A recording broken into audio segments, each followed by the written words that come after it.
It is Wednesday, and it's time for another dose of late night love. I'm Don Amici, and tonight, sitting alongside me, the best dating coach in the world, World, Spicy Marty. I'm sorry, the West Coast. Is it the world or the West Coast best dating coach? I would say the planet, the universe. The universe.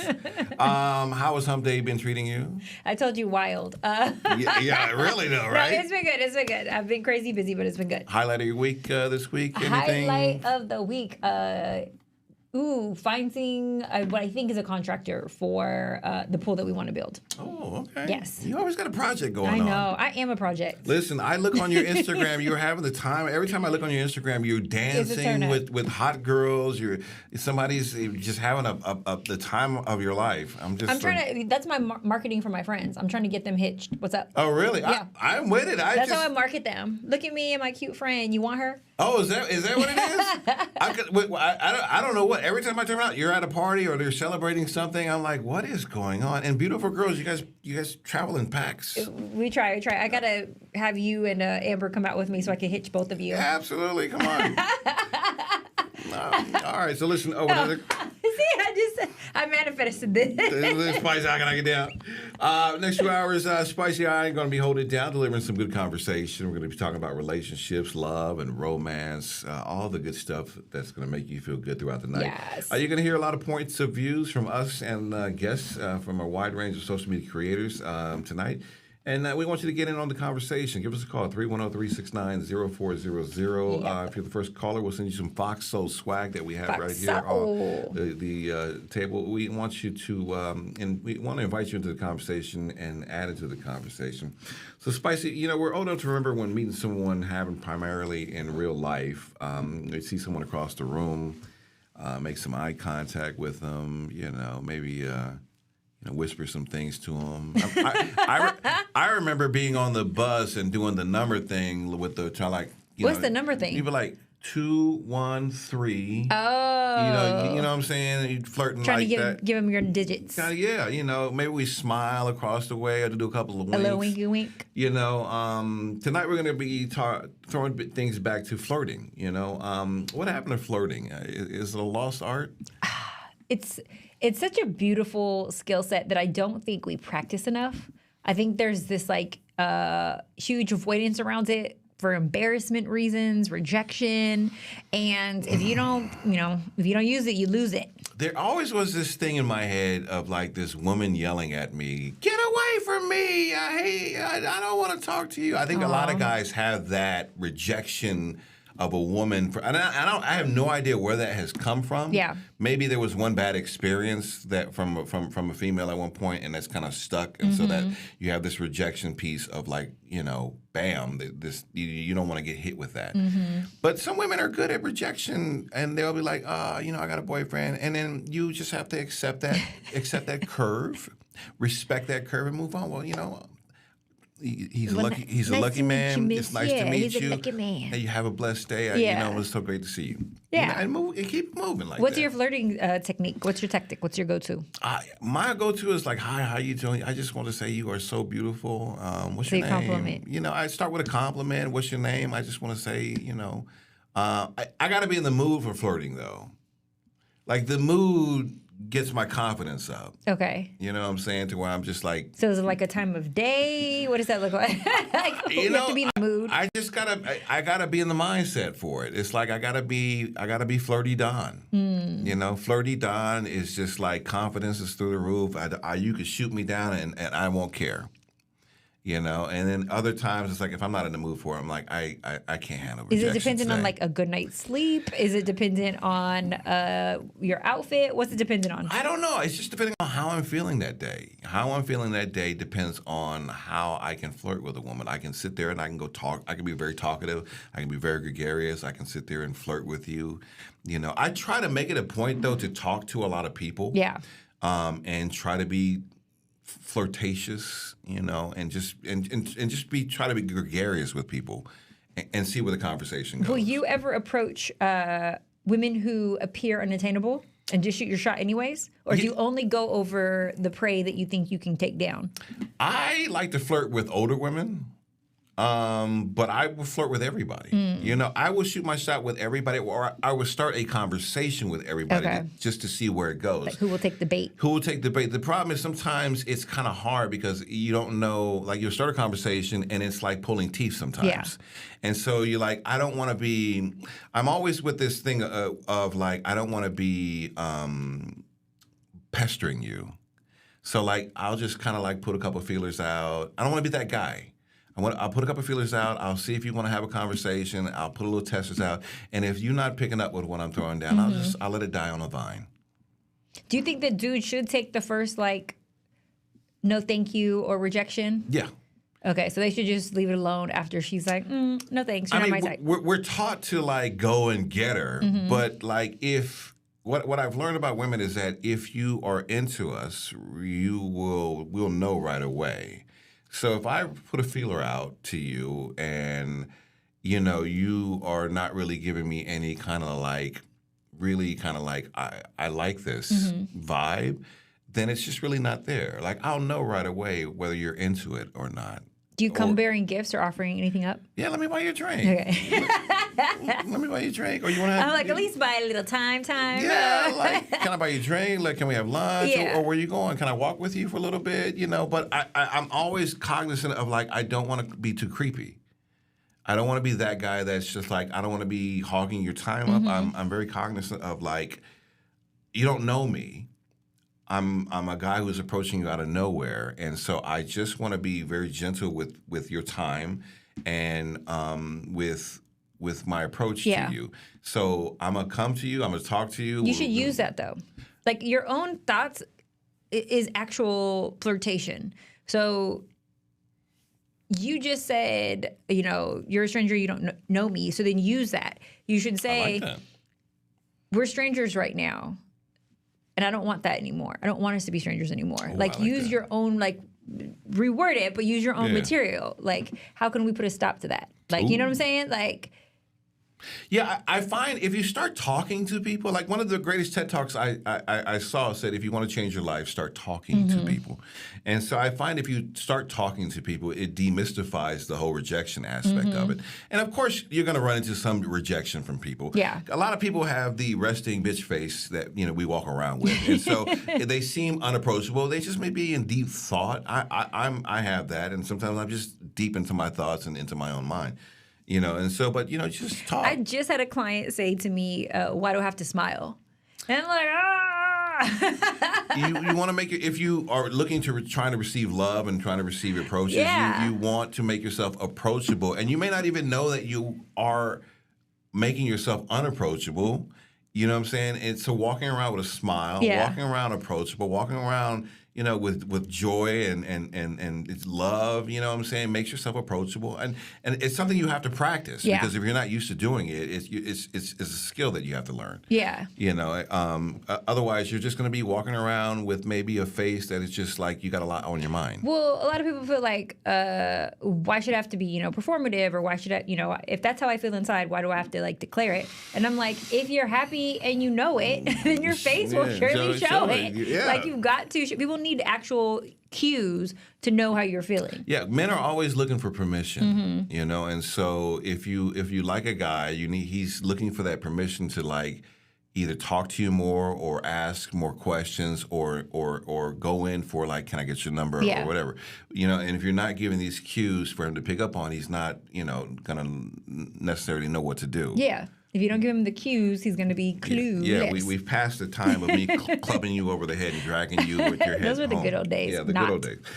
Dab is kicking off tonight's Late Night Love, who wants to teach him how to flirt. Check this out. I don't know how to flirt. Y'all know how to flirt? Like, how y'all be flirting? What y'all be doing? I don't be knowing what to say. I ain't got no game. I ain't gonna lie to you. See, I be too honest. And I'm the type, I get to flirting and I mess around and be like, I love you. And I'm like, wait a minute, no, I don't. No, I don't. And now they think I'm crazy. You don't want to do too much, but then you don't want to do too little. You want somebody to know that you interested. I don't know what voice to use. Because don't nobody like somebody too suave. It's like, wait a minute, you full of. And I know people that be full of too. Some people just straightforward. Some people be wonderful. Nah, they That ain't flirting. That's freaky. Then everybody always think I'm just playing. You know what I'm saying? I'm like, no, I just want to flirt with somebody. You don't want to flirt? Flirt with me so I can flirt back. Okay, flirt with me. You flirt good enough. Hey, who knows? We may make it to second base. We might make it to third. I bet the neighbors know my name. I've been looking all on YouTube how to flirt. Teach me how to flirt. Teach me how to flirt. Hey, babe, what you doing? Hey, what's up, babe? My lame, man. I might mess around and say, hey, hot stuff. Like, why did I just type that? That's not good flirt. That's why I'm sitting at home cooking my own dinner right now. Because I don't know how to flirt. What are some no-nos when it comes to flirting? We think that you have to be like super sexual. Yeah, I think that's a no-no. It's a no-no. Yeah, leave sex like for way, way down. Like, you know, and I think that's where men get it wrong. Yep. You know, throwing sex out there too, just like, you know, it'll pop up when it pops up, you know, and like especially early on. If you're already insinuating like you're trying to Netflix and chill, or you're trying to rub on somebody's booty, and that person has not established that they like you yet, you're moving way too quick. Yeah. So sex is a big no-no. Sex is off the table. It's off the table. Like we're trying to develop a friendship. Yeah. here. So that's not flirtation. You going there. One of the things that you do want to start with though is humor. Ah, okay. So, but the hard part with humor is people don't necessarily know how to be funny. It requires you to be vulnerable and make fun of yourself. And we all have different like humor types. Yep, everything's subjective. Our sense of comedy, you know, can be different. Mine might be dark. Yours might be like slapstick sitcom. Like, so you don't necessarily know what's going to land. So you take that risk.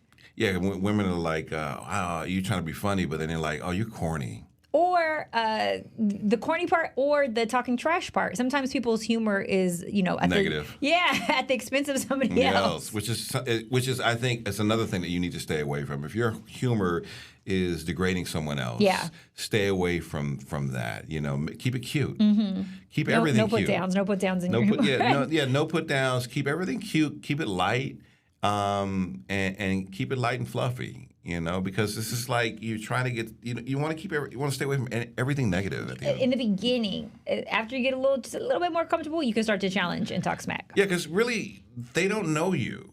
And so you don't want to mess up the first impression that you're trying to make with an individual until they really get a chance to really know who you are deep down inside and your personality, and that like you may play a lot, or you're just it might not land well. They might think you're mean. Yes, and that's happened to me. Oh, they think you're mean? Yeah, that's happened to me a couple of times. you know, they're like there's a piece of humor in me that I've had to kind of draw back. That kind of like it comes off as mean, and I could get that too. I'm a trash talker. Right, I talk a lot of trash, and so I've had to kind of like step away from dial it down, and it's not like it's just. Talk trash back to me. Oh my gosh. One time I was with my homegirl, and she had told this dude to meet us up at the mall. Clearly we're younger. So he meets us up at the mall, and he's sitting there eating his food, and I'm just kind of like vetting him for her, cracking jokes to see, I'm just trying to lighten the mood because they're not flirting. So I'm, cracking jokes, and I'm like, oh man, what you got there? You're eating like you just got out of the pen. Why did he just get out of the pen? I was like, I just embarrassed my friend. I was trying to like break the ice for her, spice things up a little bit by cracking jokes, and it did not go over well. Yeah, this is the part about getting older and wiser. You tend to refine yourself and just kind of like, you know what, keep it light and stay away from talking trash and just, keep everything. I learned my lesson. All right, Taco Jones thinks Steve Urkel might be the key to love. Listen to this one. And a lot of you just don't know how to banter. You don't know how to flirt back and forth. You have no wit. You're not witty at all. All right? Or you can't keep up. I say, oh, it's Thursday. You stand on your tippy toes. You can see Friday. And you say, huh? Get out of here. You don't belong here. My brain's moving faster than yours. I'm catching on to my sarcastic tone so that you can give me something so that I can give something back. And we can have a little flirtatious conversation. All right? And it's got to be fast. Okay? If I get you, you got, that's when you say, oh, you know what? I hate you so bad. Right? Okay. Like that's how you end a bantering conversation. I don't really hate you. We're going to pick this up the next time we see each other at lunchtime, or the next time we run into each other at the halls. We see each other at the rooftop. That's how banter goes. But some of y'all are missing your cues. Some of you are missing the references to even catch on to banter. Y'all need to study television again. Study the 90s sitcoms. All right? Because if I can't reference a joke, if I can't banter with you, then are you really flirting? Are you really catching on? Oh my gosh. You guys need to think better. So this is the thing also, to where she's trying to be playful with the flirting, but then like the other person maybe be like, oh, I'm trying to be serious and I don't want to, I'm kind of like in this serious mode. I don't want to mess the date up, and it's just everything's going right over the head while she's like trying to be playful, and he's just like not catching on with it. How do you navigate that? But her energy should be able to shift his. He should be able to see, if he's aware, right? If he's paying attention to her cues, he should be able to see, oh, she's trying to be playful right now. I don't need to be as serious. That's not necessarily the way that I have to deliver this. I didn't necessarily understand her Thursday, Friday joke. Can you explain that to me? Well, she said it's Thursday. I see Friday coming, and she stands on her tippy toes. And what? Yeah, because she was like, she basically saying like, you're tall, or I'm standing up. I can see Friday. It was a cute little joke. I'm still not getting it. Yeah, it was. I would have been one of the people it didn't land with. I would have been like, but that works for somebody. That works for her right person. Yeah, well. And it's like somebody, but the other thing is that they may not might not get her humor at the same time too. But I think that's important for the compatibility piece, though, is to be able to make somebody laugh and then laugh at your jokes, like that back and forth banter. She is right; that is extremely important. But you have to find somebody who gets your humor. And I think it's also because like, I'm just joking, I'm just messing with you, and then put the person at ease a little bit, and then they like, okay, oh, you're playing around, okay, maybe let me start listening for the jokes. Yeah. Now.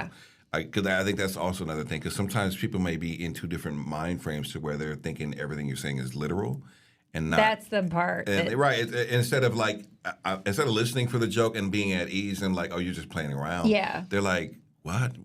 I tippy toe Wednesday on Friday? What do you mean? Something like what? All right. Tonight's Late Night Love is on. Come back in 2 minutes for more. Stick around.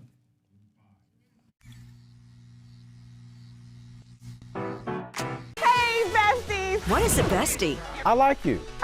She's fun. It's about to be a good time. She's always looking out for you. Since you're my bestie, I will handle it for you. She makes you think. Here to uplift and empower. She's always encouraging. You are that girl. Chelsea Edwards, your bestie in daytime. I get the spiritual moments. Chatting with Chelsea. New episodes weekdays at 5:30 or stream anytime on Fox Soul. I wonder if you know that I want the best for you. But how long will you fight solo? I wonder if you know that we can get help. Not wondering anymore. Love, your mind.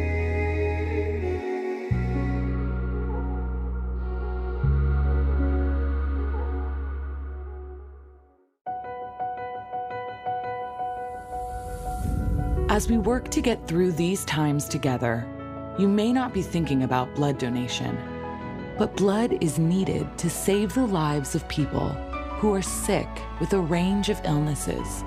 It's easy and safe to give. If you are in good health, please donate. We need heroes now. Visit redcrossblood.org to schedule an appointment. What do you think you're doing, Kevin? Was just gonna drive home. There are several warning signs present that you shouldn't be driving. Like hearing voices? Like your text-to-emoji ratio? Oh man, the selfies. Selfie, nailed it. We all have warning signs that let us know that we're probably not okay to drive. Mine is pretending to be your subconscious. Craig, come on man, let's split a ride home.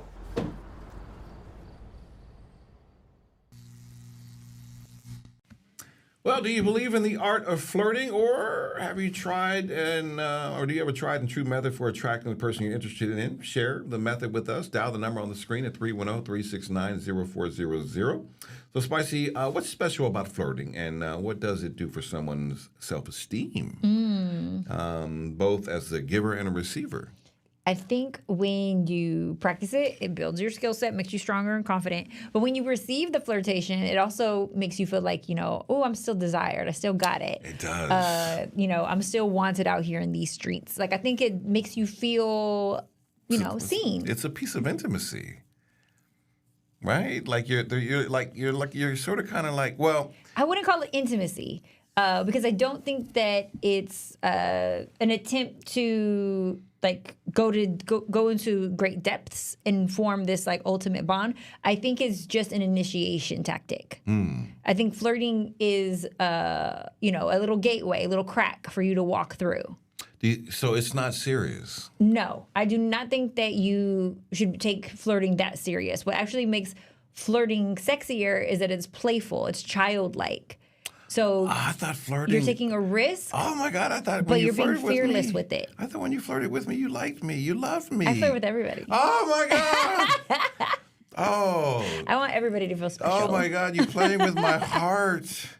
Wow. So okay. So that's a key takeaway that's a key takeaway that we're learning right now. Flirting is not serious. Yeah, it's not serious. It's not serious. So when someone is flirting with you, know that it's not serious. Yeah, it's just playful. You should take it as flattery. Okay. Like, oh my gosh, how cute. I think they were, trying to make me blush. But the person who's doing the flirting doesn't need to feel like, ooh, I need to land this and close the deal, or, I'm going to miss out. I love flirting with older women though. Like what is it? Oh, with older women, yeah. I don't know. There's something like I love seeing them smile and make. So you're like, hi, Miss Jackson. Yeah, making. I love making them feel special and wanted. I don't know. There's something about that. I was like, look at you over here, looking all sexy. Let me buy you a drink. Come on now. You gonna put me in the wheel? Come on now, shake it like a quack quack. That's how you sound, Don. Yeah, shake it like a quack quack. Yeah, what you drinking, huh? Put a tank. Yeah. So how might someone be about the conquest versus making a connection? How might they make the conquest? Yeah, how might someone be about the conquest versus making a connection when it comes to flirting? Sometimes I think it's just to see, can I? Like, can I get this person's attention? Can I hold it? Can I make this person smile? Can I talk them down? Can I change their mind, right? Because if it's that person who's like, no thanks. Is this ego?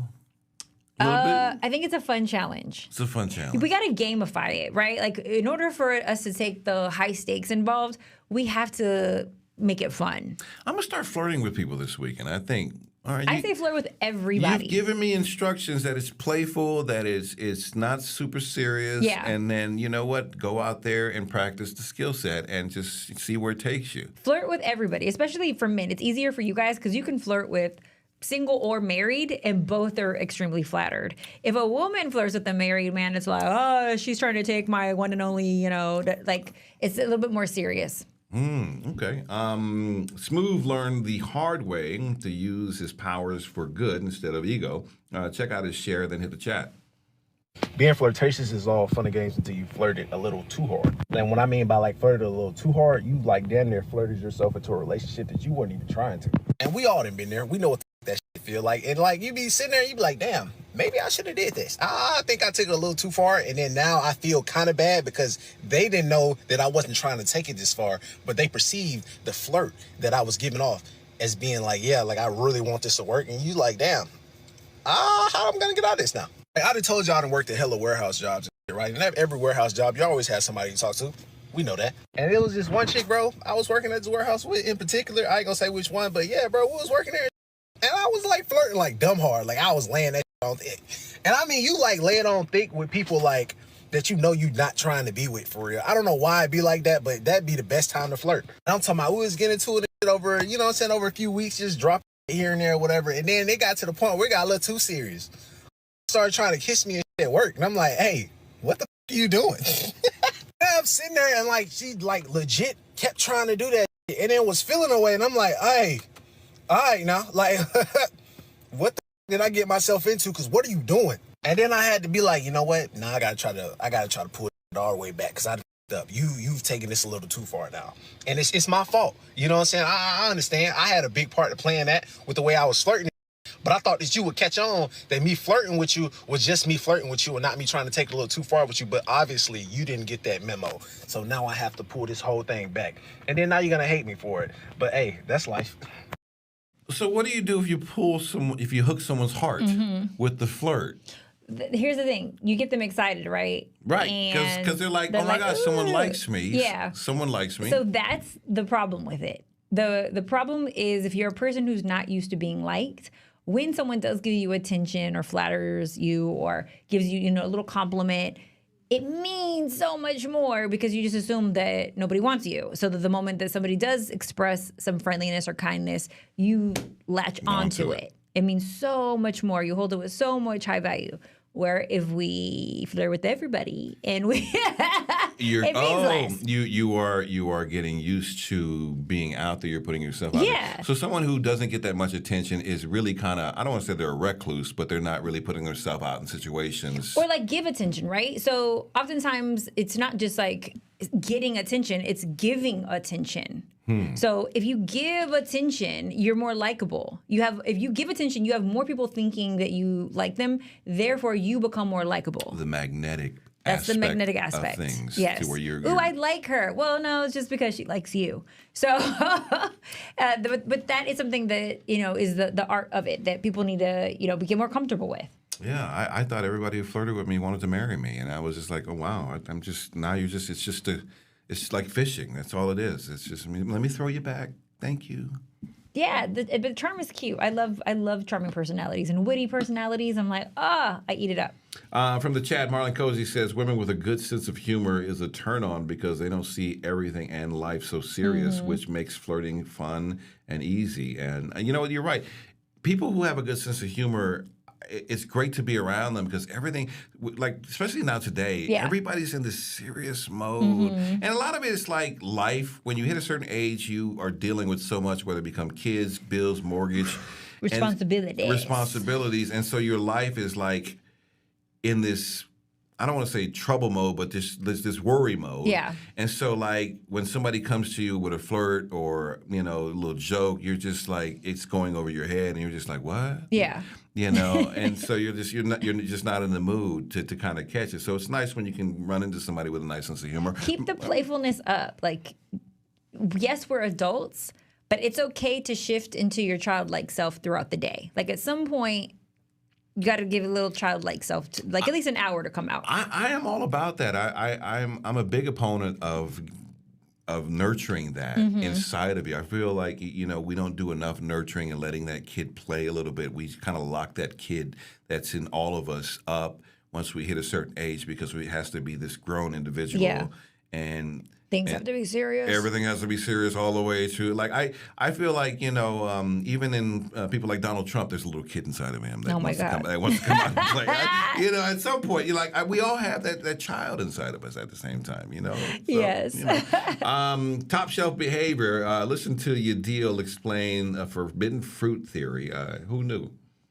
If you want to be an expert at flirting, all you have to do is let the other person know that you two will probably never end up together. This is psychologically proven to make other people instantly like you when you propose the idea that you and them will most likely never end up together or have the possibility to be together. This is called the forbidden fruit effect, where we essentially want other people that are unachievable and uninterested in us. If you ever wondered why you have liked so many people in the past, even though you had no idea what they're genuinely like, this is because they have shown to you that they are unattainable and so they seem much more special than they are. So the next time that you are in conversation with this person, I want you to simply allude or directly tell them, yeah, I honestly only see you as a brother or a sister or a friend, and see their whole demeanor change because we assume that they will no longer be interested in us, when in reality, they are now going to try to make it seem like they are a dateable person. And the more they extend their arm out and try to prove to you that they are worthy, the more they're going to realize, oh my gosh, I may really like this girl or person. Otherwise, I would have never tried this hard to make them like me. And you, my friend, are in. This is the reject them before they reject you type situation or not show them any attention before, to kind of make them want you. I think the forbidden fruit effect is most powerful in your youth. I think the older that you get, you're like, been there, done that. I've chased, I've begged, I've pleaded. It's not cute anymore. I think it works in your youth to go after the person that's unattainable or that's playing hard to get or, making you chase them. I don't think it's as powerful when you're healed and older. Yeah, at this point, if you don't respond to my phone call or my text message, I'm like, okay.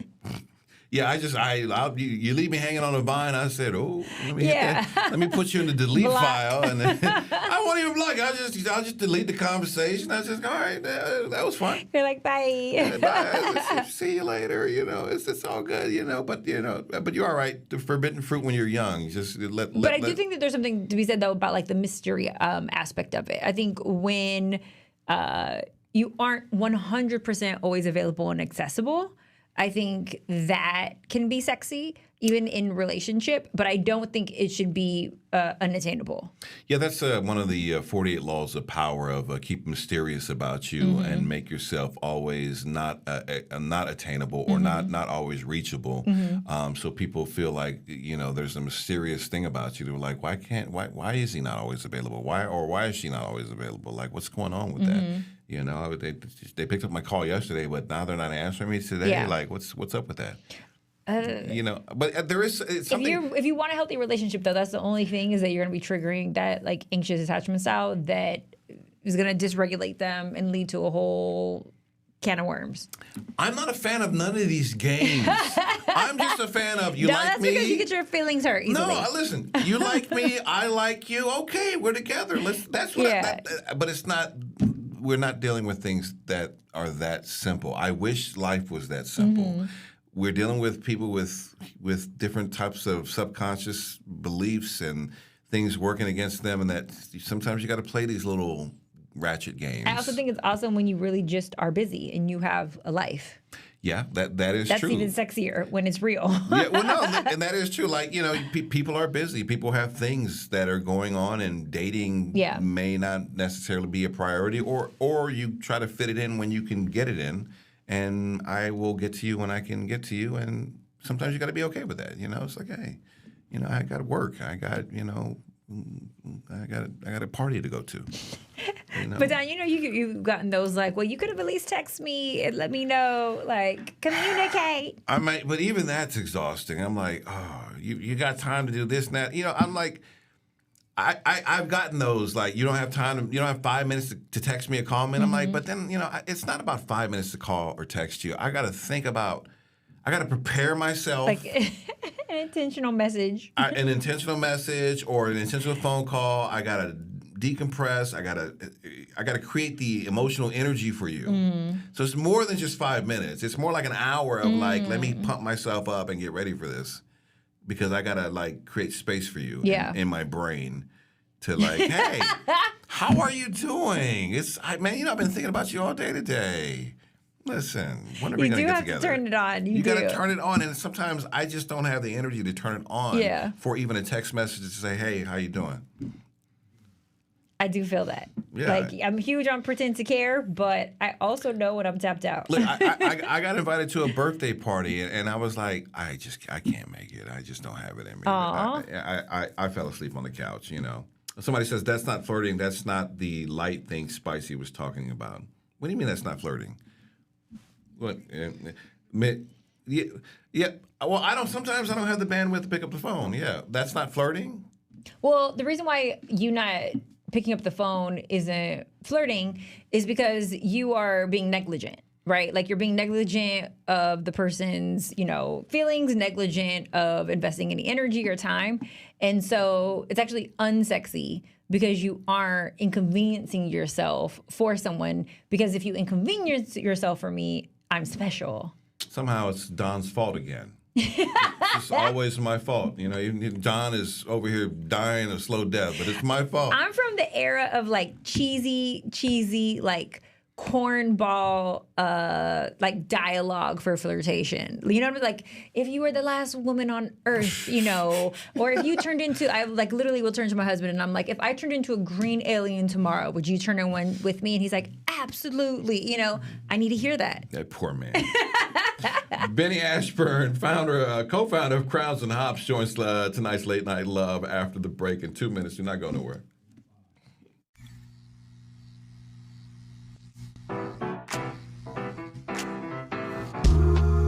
I know you're going through a lot. I wonder if you know that we can get help. Let's see how far we can go. Love, your mind. Hey, it's your girl, Carolina Sanchez, and The Nightcap is the late night show where no topic is off limits. Join me as we dive into the wild world of relationships, sex, and everything in between.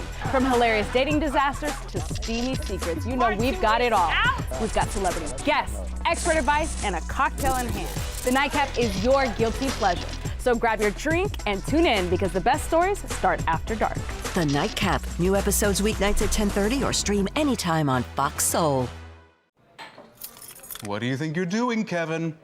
Was just gonna drive home. There are several warning signs present that you shouldn't be driving. Like hearing voices? Like your text-to-emoji ratio? Oh man, the selfies. Selfie nailed it. We all have warning signs that let us know that we're probably not okay to drive. Mine is pretending to be your subconscious. Craig, come on, man, let's split a ride home.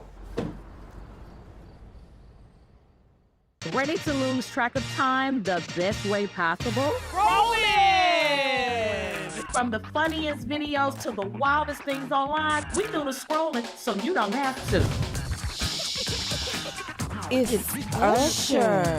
He had that synthetic hair melting. You hear me? Why y'all talking about that lady hair like that? Ain't he alone? Catch us every weeknight, 7 p.m. Central on Fox Soul. Louder for the people in the back. I know you're going through a lot. I wonder if you know that we can get help. Let's see how far we can go. Love, your mind. Do you remember when people used to flirt in real life? You know, walking up to a person and just say, "Hey, what's up, baby? How you doing? How you doing?" You tired? Because you've been running through my mind all day. Your name must be Candy. Because you look so sweet. Well, if you used to flirt like that, give us a call. We'd love to hear your stories. 310-369-0400. Did you flirt like that, or you prefer the new school methods? All right, face-to-face. Feel antiquated to you, or do you do it over the chat? You know what I'm saying? Chat. Is this you flirting? Oh my gosh, a lot of people Emoji, are using chat now. Peach, squirt, DTF, send. Is that you? Give us a call. Let us know. There's nothing like a black woman who innovates and creates. As one half of Crowns and Hops Brewing Company, she takes up space, both literally and figuratively, in the craft beer industry as the first black-owned and woman-owned brand. Profiled in Time magazine and carried in respected stories and tap rooms, the company's motto, "Own Your Crown," isn't just a mantra. It's this powerhouse's way of life. We're beyond excited to welcome this trailblazer, Late Night Love. Welcome, Beny Ashburn. I am Beny Ashburn. I am the CEO and co-founder of Crowns and Hops Brewing Company.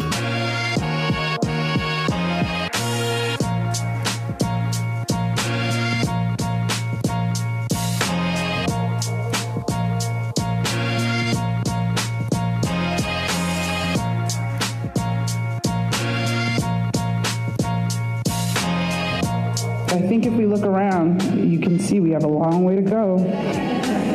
I think there's it's like 3 of us in here. I'll point you out right now.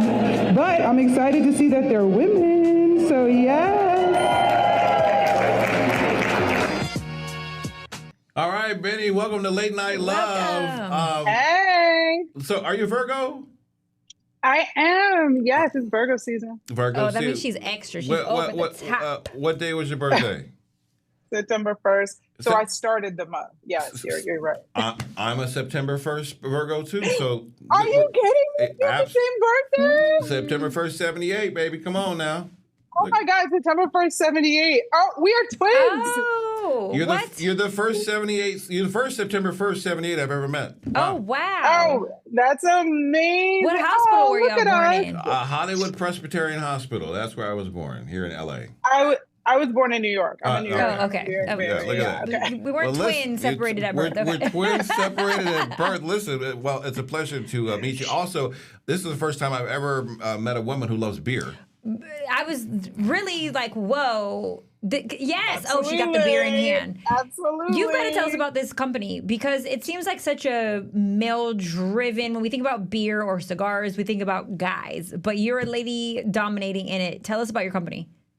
Yes. So Crowns and Hops Brewing Company is co-founded by myself and my business partner, Tio Hunter. We are the first Black-owned, women-owned, and veteran-owned brewery out of Inglewood, California. And yeah, I really fell in love with craft beer when I saw how much community and culture was missing from craft beer. Like you said, it's a very white male-dominated industry. But if you ever go to a brewery, it's super chill. You got people there hanging out with their families, adulting, drinking responsibly, but you never saw us. Yeah. Never saw us. The music you're listening to wasn't something that related to me. The art on the walls didn't feel like something that I loved. And being a New Yorker, coming from such a diverse city where I can walk 2 steps and I have a space that feels comfortable for me, it was important for me to create that same opportunity here. And yes, I do love beer. Black people do love beer, just to be clear, and Black women especially. So I love beer. It's just there's something about beer, and when it's just on the verge of freezing, 2:00 in the morning, maybe with a little cigarette outside. 2:00 in the morning. Yeah, step outside. I mean, yeah, it's the thing about beer that a lot of people don't realize. It is the one thing that really creates this equality with people. You could be sitting at the bar with a janitor or a SpaceX engineer or something. Like, it doesn't really matter. Kings and queens drink beer. It's something that everybody loves. It's all about community. It's all about family. It's all about being responsible, especially when you think of craft. Like, this isn't big beer. This isn't a bucket of beer and everybody is getting messed up. This is community, and it's been community for me for the last 5 years. We've been on shelves in Whole Foods, Total Wine. Disney is one of our biggest clients. I've been in Scotland brewing beer. Time magazine cited us as changing the face of beer. It's something that a lot of people don't think about, but when you do get to experience and feel Crowns and Hops, you never want to look back. Wow, So yeah. There's definitely a place I got to get to. What's the most unique thing about the brand? I would say the most unique thing is we lead and drive culture. When you think about beer, a lot of beer brands aren't authentic. They have to buy into space to be seen, to connect with their consumers. But what Crowns and Hops is myself, Crowns and Hops is my business partner. You are seeing a Black woman leading it and being her authentic self. When I walk into these breweries or even these spaces, I think in one of the photos, I had a chance to do a keynote with Fawn Weaver at the Brewers Association conference. We're in a room of 3,000 white men, and you have me, the founder of Crowns and Hops, and Fawn Weaver, the founder of Uncle Nearest, on stage there to inspire them. Wow. And I think that's what's so important and amazing about what Crowns and Hops is doing and what I am doing, is creating inspiration for people who didn't even realize they needed it, from a face as beautiful as mine. Is it actually like a crown? Yes, your face is beautiful. Is it actually like a crown when you say Crowns and Hops? Is it Crowns and Hops? Yes, it's Crowns and Hops. So I do a little. So you can't do it. Oh, you can't see it. But what is a hops part? It's an actual crown. I know what a crown is, but what is a hop? So that's the crown. A hop is the flour used to brew beer. Oh. So it is the actual. I was like, oh, this is gonna make me bounce. No. Put a little bounce around. It could. See, I'm not a beer drinker. I'm a tequila. But how would you convert someone like me to drinking beer, right? Because I automatically associate it with Al Bundy, growing up married with children, and I think of him holding a beer in his hand, a big beer belly, and his hand in his pants. How would you change that? How would you shift that for me? So the mission of Crowns and Hops is to build community, preserve culture, and expand palate. And expand palate is creating space and opportunity for you to try it. So when you think about beer, yes, you do. That is the visual that you get, but people don't understand there are beer styles that have, juicy tropical aroma and taste. There is our Slay Stout that's brewed with pecans, vanilla, and Ooh, that you know, sounds gives you yummy. this kind of cherry vibe. We have our Pilsner. It's clean, crisp, and refreshing. I mean, craft beer specifically has so much variety and it's so complex that once you try it, it's literally like once you go black, you never go back. Once you try craft beer, I promise you, once you try craft beer, the juice. you will never It's want to drink another beer again because you will always expect that beautiful premium quality product, and you won't be able to drink anything that's not equal to that. Well, that's the beauty thing about the time we're living in today, that they're able to transform something that was yesterday's generation was like, for women, it was like yuck. And now evolve it into different tastes for different palates. Yeah. You know, they still have the original thing for men who still like the crisp, clean Pilsner type taste. But then, like, you know, like she was just saying, they can bring something in for a woman that might want something a little bit different. And that's the beauty about craft brewing right now. You know, how have you been received into the craft brewing space? Have they welcomed you in there? Have people been with open arms? Have you been having a chicken fight?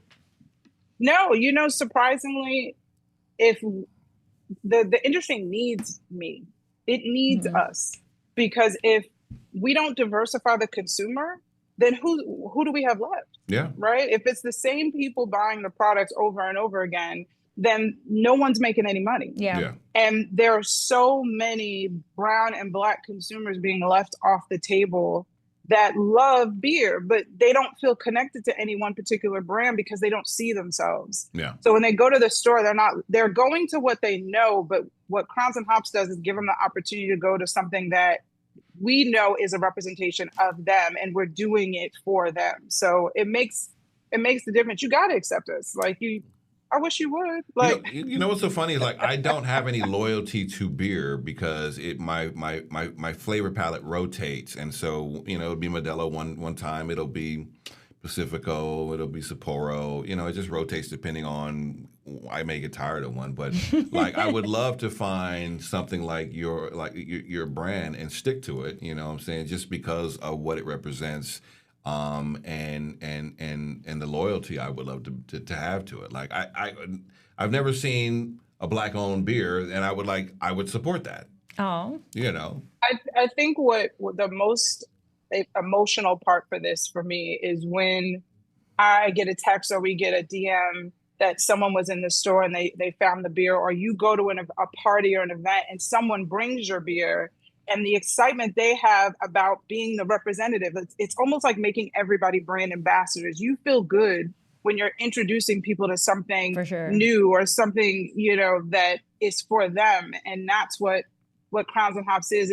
I will say it is sometimes hard to get people to specifically go find Crowns, right? Like some people don't necessarily do that journey, but when they do, it's emotional, it's exciting, it's invigorating. It makes you feel like you're a part of the brand. And that's what the culture part of it is for Crowns. We are a cultural brand that makes really amazing award-winning beer. And I think that's what's important. That's what we need right now, to be honest. That's beautiful. They're being intentional about it. So listen, every night we bring our guests into the conversation. We want to ask you, tell us about the best or most memorable flirting pickup line anyone has used on you.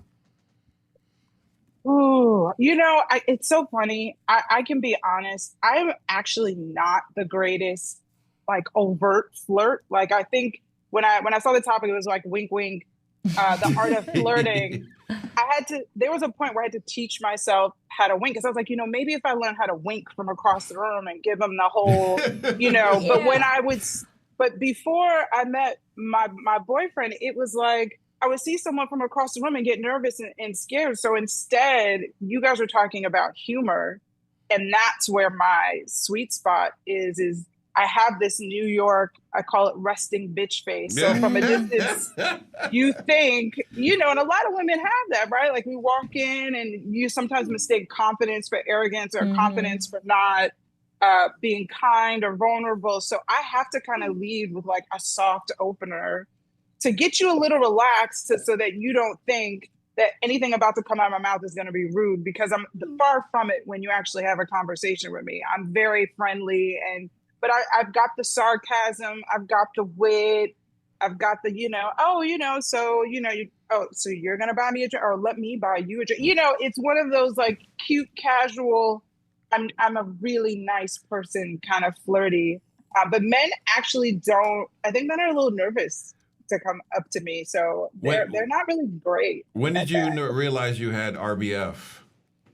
Resting bitch face. Resting bitch face. Okay.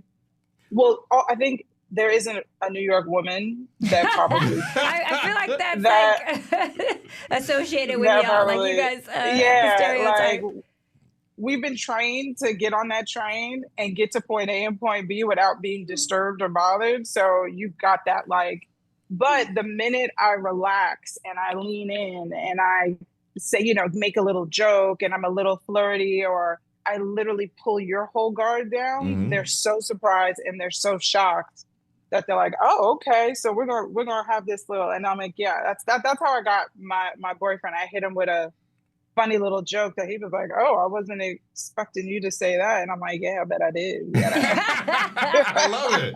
All right, listen, if you can hang on with us a little bit more, we got some videos we want to show you. We want to talk a little bit more about flirting and connections. Can you hang with us for a little bit? Absolutely. All right, we got more Late Night Love in 2 minutes. Stick around.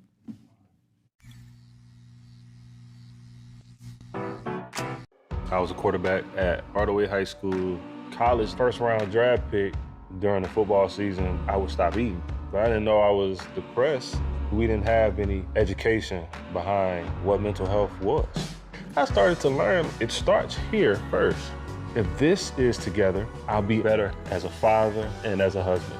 We have to redefine what being a strong man is and heal, love your mind.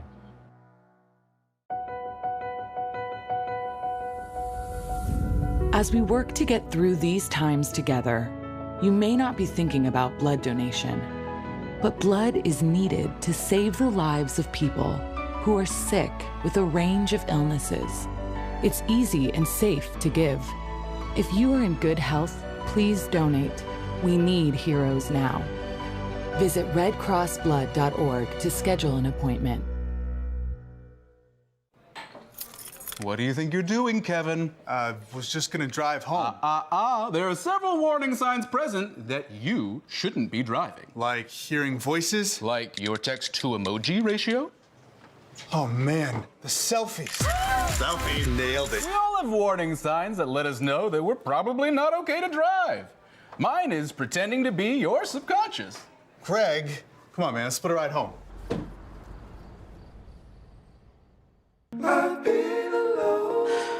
I wonder if you know that I want the best for you.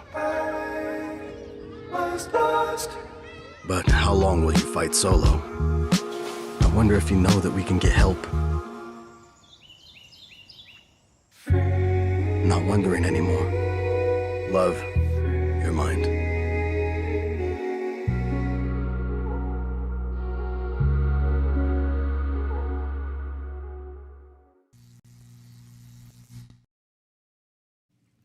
Welcome back to Late Night Love. Do you have your eye on someone and need some help getting their attention? Let Don and I be your wingman. Call the number on the screen. We're here to help. 310-369-0400. We got your back. Let us help you become better at flirting. Yes. What does someone need most to successfully flirt, Don? What do you think in your opinion?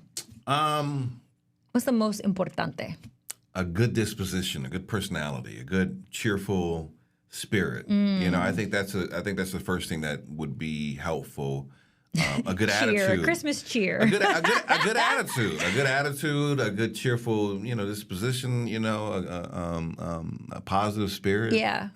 Going into it, because you don't want to be like, give me your number, right? And just put it in my phone. I think you have to be able to laugh at yourself. What do you think, Beny? What do you think?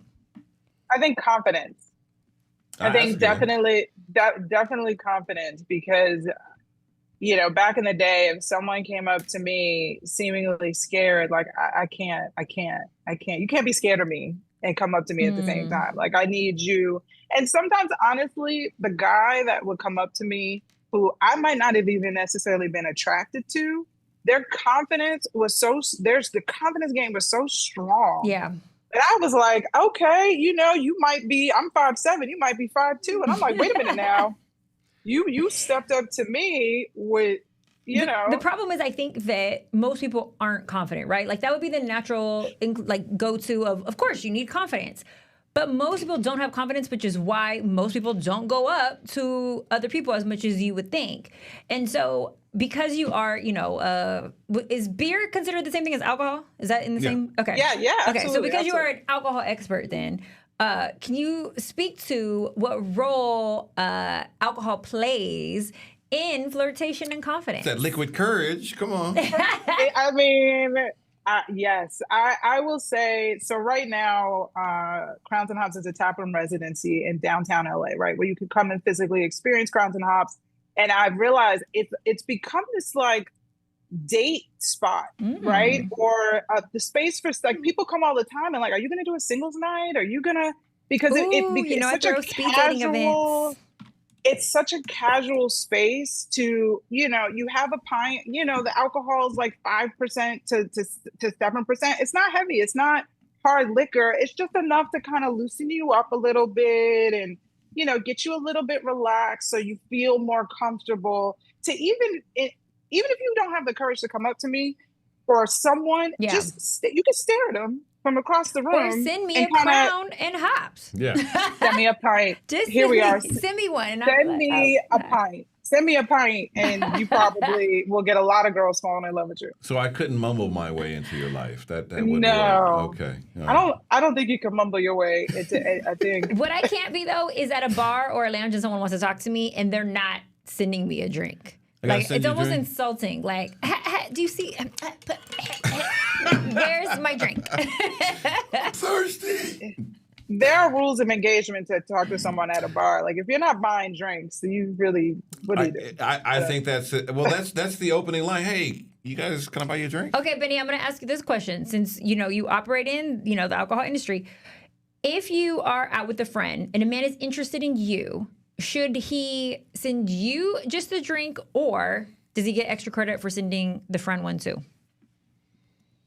So at 47, I say it doesn't matter because I'm a grown adult and my friends are like, girl, get yours. But I think for the younger generation, it probably feels a little rude to not consider it the collective group, which makes it harder, right? Like if you're interested in that one person and you're trying to create that intimate connection with that person, I don't think you're responsible for buying my entire crew around a drink. Like if you invite me to your table or something along those lines, you offer. But I would, back then I appreciate you considering like we're doing this. We ain't doing this. We're doing this. Like it all depends on how many girls you got with you. I mean, if you got 20 girls with you, hey, I'm like, hey, let me holler at you over Bottle here real service. quick. Right. How do you think social media has helped or hurt romantic connections? I think it's rocked it to its core. Rocked it to its core. I mean, me and my boyfriend met online. So I've been online dating for a really long time. And now I think with people DMing and texting, it's taken away that communication and that kind of getting to know you and some of that vulnerability that you need to feel from someone as you get to know them. You're keeping it short. You're typing in shorthand. Like you need more than just responding to my photos or the visual of it all. I really want to get to know you. I want to understand if we can connect. And I feel like Instagram right now has made it so easy to get an instant reaction instead of you really investing the time to get to know somebody just a little bit better. Yeah, and I don't even know if the instant reaction is like, is it real? Like, the instant reaction is just like, I don't know, it's like a instant hit of dopamine, but I don't even know how real it is. It's true. Yeah, check this video out. Flirting is a 2-step process according to That's So Blair. Take notes while you're watching this. I'm finna teach y'all how to have y'all way with these men. I'm about to teach y'all. Everybody stop what you're doing. Tune in and listen real quick. If you're a woman or the more feminine person in the relationship, tune in. So the key to all of this is to flirt and demand. Where y'all be having it mixed up is y'all come into situations just demanding and forgetting the flirting part. Like you gotta lead with a compliment. You attract more bees with honey. Is that the saying? I don't know. But I'm gonna give y'all an example. For example, say you dating a man and you know he just got a haircut and you want to go on a date that day, okay? So you gonna be like, hey handsome, I want to see your haircut. Take me to lunch. Because it's like, I want to see you. It's about you. But take me to lunch. You get what I'm saying? Another example. I love the way you take care of me. Send me my nail money, please, this month. Y'all get where I'm going. You flirt and demand. You don't always ask a question. Sometimes in some scenarios, you ask, can you do this? But you get it quicker when you flirt and demand. Don't say I never put y'all on nothing. What do you think, Beny, of the flirt and demand? Absolutely. Flirting is it's a play into ego. And I think men or women, people like to be complimented. People like to know you're paying attention. People like to feel appreciated and considered. So what better way than to potentially get someone? I mean, flirt is a little bit of a manipulation in a positive way, but by leading with, a little compliment to soften it, get you kind of loosened up, and then maybe you hit them for the demand. Let me see if that works. You looking pretty good in that dress. Come show me what that booty do. Yeah, wrong. You see how it don't work for me though? Like you can get your nails done and then you could date, but I'm gonna tweak it just a little bit. The demand you need to work on the demand. Oh, okay. All right. This is why I'm gonna tweak it, because it totally throws the compliment out the window. You don't even remember the compliment. You only hear the demand. So it needs to be more playful and put the power in the other person's hand. So it would look make them like, want to take you out on the date. It would look like, Beny, I love that dress on you. Don't you want to take it off for me? There you go. So it has to be more of a, how do you feel about this? What do you want to do about this? What are you going to choose versus do this thing, right? So even with the money example that old girl gave, it was like, I love the way that you take care of me. Okay, that was good. But then she needs to be like, baby, don't you want to make my nails pretty tonight? It needs to be more of, because then you have to answer like, oh, actually I do. How do I feel about this? Oh, you know what? I do want to. Versus, send me my money. Like Venmo me. He's only going to hear the Venmo me part. Like, you know what? No, I do right. want to make your nails pretty. I got some nail polish in the closet. Come on. I need gel. I watched a YouTube video. Let me get this file out. I got you, baby. That's true. Which gender does a better job at flirting, men or women? Beny, what do you think? Ooh. I mean, right now, in today, women, I'm going to say men 100%. You think so? Because women aren't giving men compliments the way that men give women compliments. Men are used to giving us compliments, but the moment that, like, I literally work with clients every day and I'm like, okay, this is how we pay a compliment. This is how we flirt. And it's like, he's going to think I'm desperate. He's going to think I'm thirsty. And it's like, girl, you're just telling me like it's there. Men have been the initiator of the flirtation. And I'm not to say that women don't initiate it, but I think men are more out there initiating the flirtation. We pay compliments to one another, right? You see a woman walk around with, oh, Beny, I love your dress.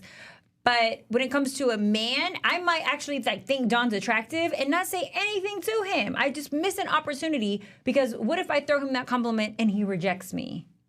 Like women are extremely afraid of rejection with men. That is a really good point because women compliment each other all the time and they do it in such a considerate way. But you're right. When it comes to men, there is this fear or ego that we shouldn't have to compliment you first, or just, it's, what is that about? Is that because of afraid of being rejected?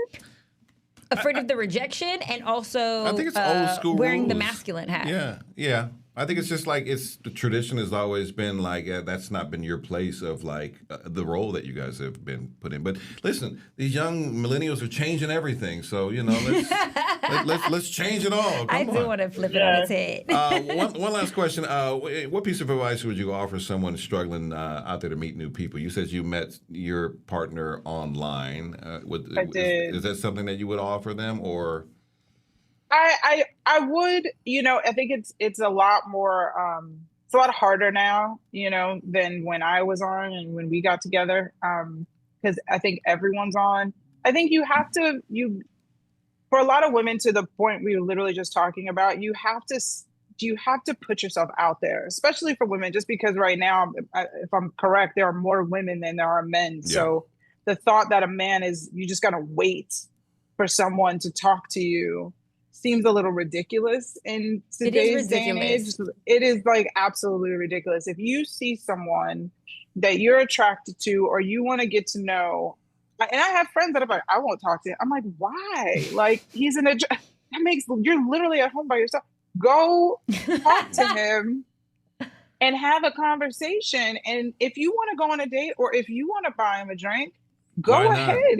What is the big? It's pride. What is the big deal? We all have to get rid of the pride aspect and just live in the human moment of like, go for what you want. What's the worst they could say? Yes. At the end of the day, you get what you want. Right. And if they say no, which, are they gonna? I don't. Who cares? If they say no, move on to the next. Right. Like, okay, well, nice to meet you. And one other advice I would give, don't take it so personal, right? Because especially when you're dating online, and I've had friends show me like text and like, well, he's doing this and he's ghosting me. He doesn't even know you. No skin in the game whatsoever. He literally just met you like 10 seconds ago. Why would you be so offended by a complete stranger? He doesn't define you or make you stranger. It's like, okay, well, Beny, that wasn't what for platform me. did you meet your boo on?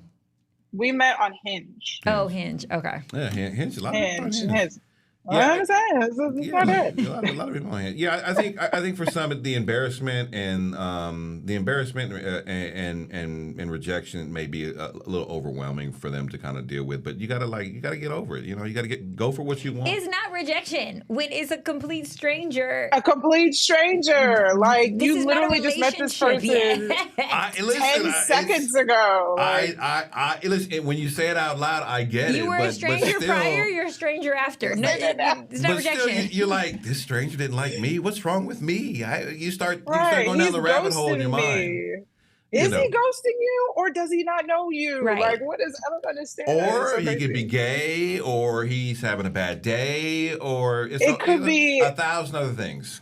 1,000 things that you should not be worrying about. Correct. Yeah. Beny, we loved having you on Late Night Love. Where can we keep up with you, and where can we get some beer and follow you on everything? So please follow Crowns and follow me, Beny Ashburn. Hi. But follow Crowns and Hops, CROWNSANDHOPS. Couple things that I ask: if you go to a store and you don't see Crowns and Hops, ask. Do they carry Crowns and Hops? That is important. Without the support of the community, it is, we can't grow. And then lastly, I want to invite everyone. This weekend is the last weekend of our taproom residency. We've had a residency in downtown LA. We're the first Black-owned brewery residency in LA ever. So this weekend, Sunday is our last event, and we're having a Dope-toberfest, which is the dopest Oktoberfest celebration on the planet. And it's a Sunday fun day. You can bring your kids, you can bring your dog, you can bring your grandma, you can bring your aunties. You could do it all. We got DJ Trauma, DJ Sterling Victorian, DJ Kirk Flirt. It's going to be a really awesome day to shut down our residency. Everyone is welcome. Where's that going to be at? It'll be in downtown LA at the Creature Comfort Space, which is right in the Flower District. It's a beautiful private little oasis. All right. Private, safe oasis in downtown LA. Thank you, Beny. Thank you so much. Thank you, guys. All right, the second half of Late Night Love is on the way after this 2-minute break. Thank you, guys. Bye, Beny. Bye.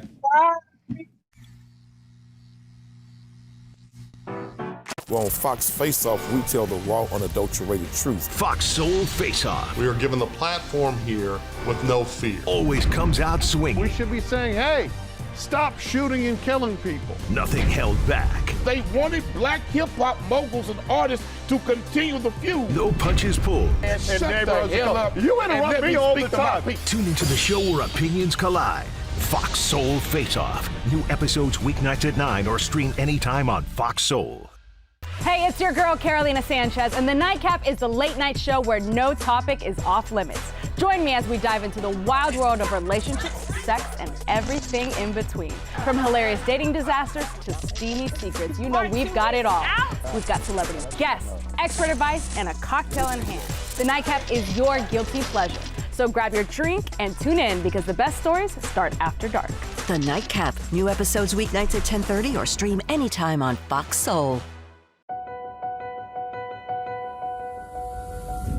As we work to get through these times together, you may not be thinking about blood donation, but blood is needed to save the lives of people who are sick with a range of illnesses.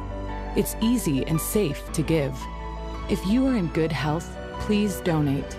We need heroes now. Visit redcrossblood.org to schedule an appointment. I'm Isaiah Carey, here to shake things up with the stories that hit hard and matter most. Here on The Factor, we cover news with grit and authenticity. We challenge the status quo and get down to real talk and bold discussions. Join us as we amplify the voices that disrupt, inspire, and lead the charge for change. Your story is power, and we're here to unleash it. The Isaiah Factor Uncensored. New episodes weeknights at 9:30 or stream anytime on Fox Soul. All right, welcome back to Late Night Love. So, Spicy, how has social media and the internet impacted how we flirt? I think we have replaced human interaction and reading body language and hearing, the voice, someone's tone matters. I think that we've replaced that with emojis. Yeah. Ice cream cone emoji or, heart emoji versus, how we actually feel. So I don't think we're verbally articulating it. I don't think we're seeing people in real time flirt. Yeah, the emojis are supposed to be the tone of the conversation, which is still hard to kind of get because you don't know how serious the conversation is through text. Yeah, and we misinterpret. All the time. So much stuff is lost in translation. Really, though, because you don't know where everybody's coming from with that. And it's just, I really hate text message conversation. Unless it's very simple and basic, you don't really know what's going on. Texting is another art that you have to learn to sound like yourself so that the person can hear your voice through text message. And memes. Now, people also talk through memes now. Yeah. Social media. That's another one. They're like, what do you mean we didn't keep our date plans? I liked your video yesterday. You should have known we were still on for dinner. And it's like, no. I need to hear from you. I need to know that you're still interested. I get confirmation. Give me a call. Yeah. What are the pros and cons of sliding into a DM versus in real life interaction? I am not anti-sliding in a DM. I am pro. Okay? So I do feel like we need to use all the tools available to us. So social media is one of them. If you're interested in someone, if you like the way that they're portraying their life, slide in that DM and express interest. Ask them out. I don't think that it needs to be a lot of banter back and forth. I think it needs to... Hey, how you doing? You will get someone in real FaceTime with you quicker if you send them date, time, and location already picked out.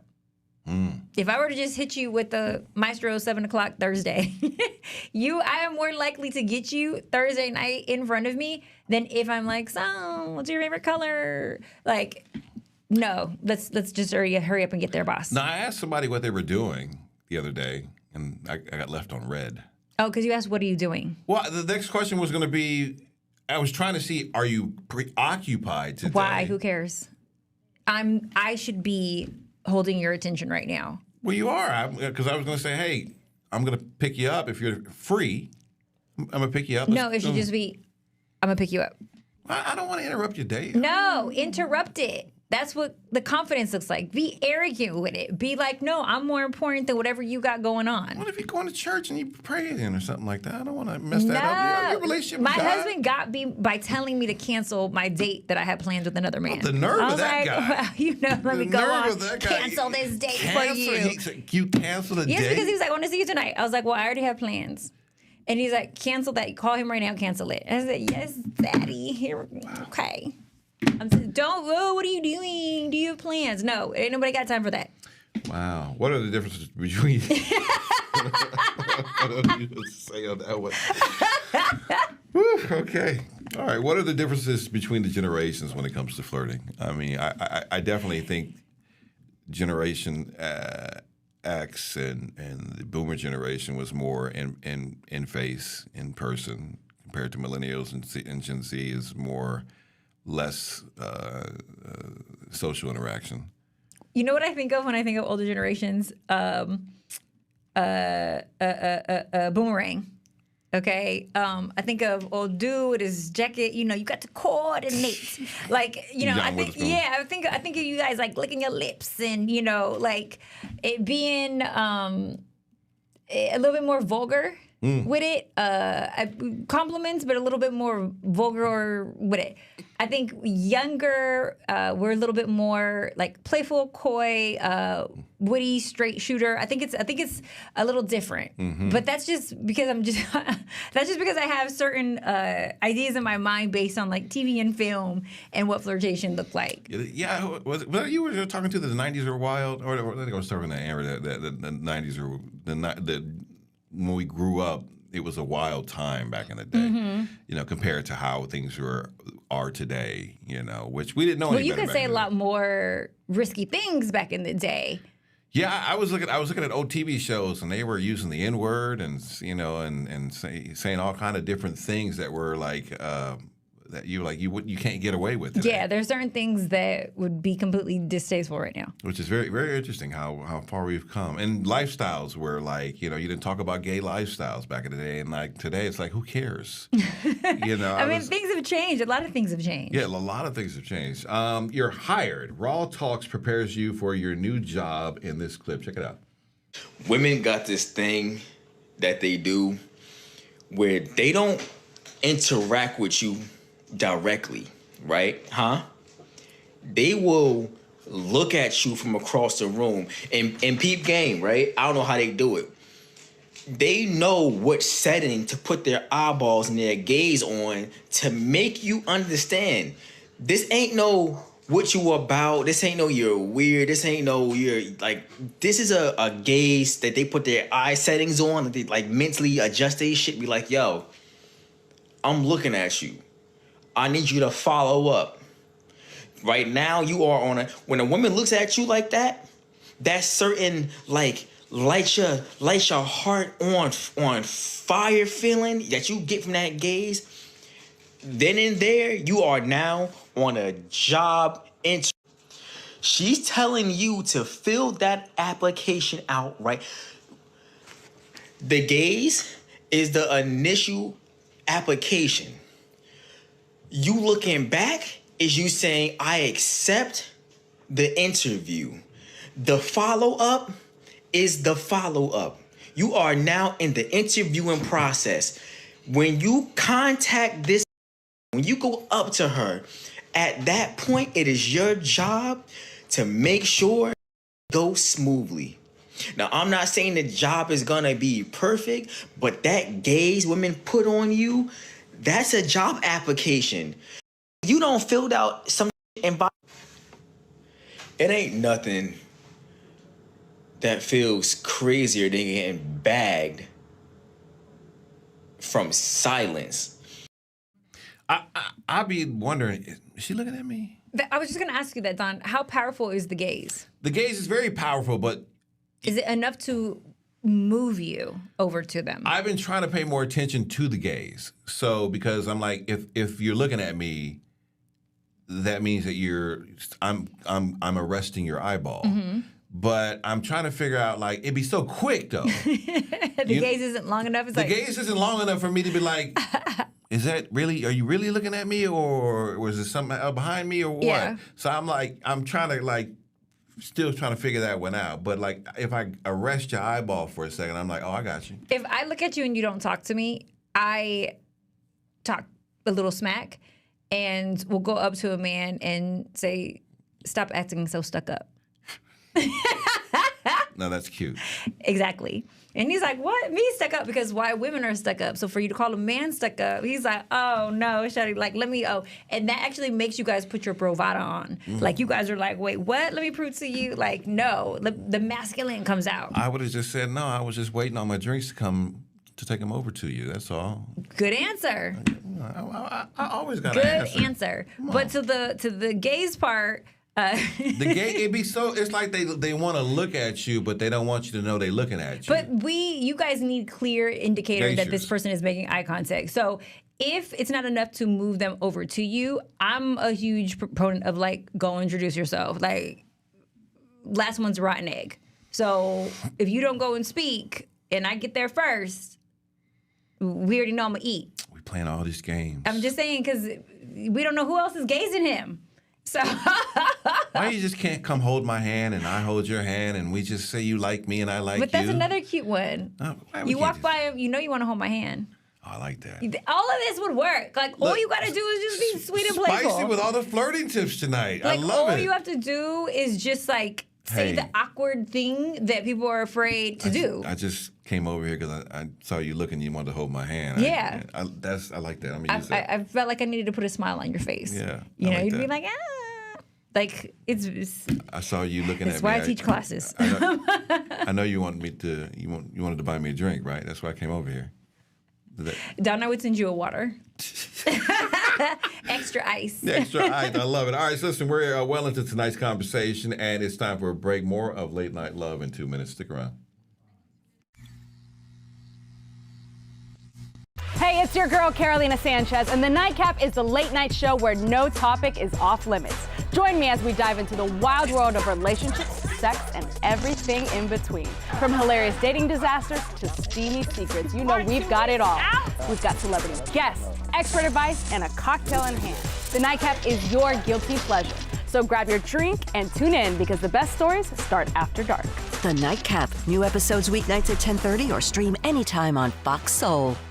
Well, on Fox Face Off, we tell the raw, unadulterated truth. Fox Soul Face Off. We are given the platform here with no fear. Always comes out swinging. We should be saying, hey, stop shooting and killing people. Nothing held back. They wanted black hip-hop moguls and artists to continue the feud. No punches pulled. And shut the hell up. You interrupt me all the time. Tune into the show where opinions collide.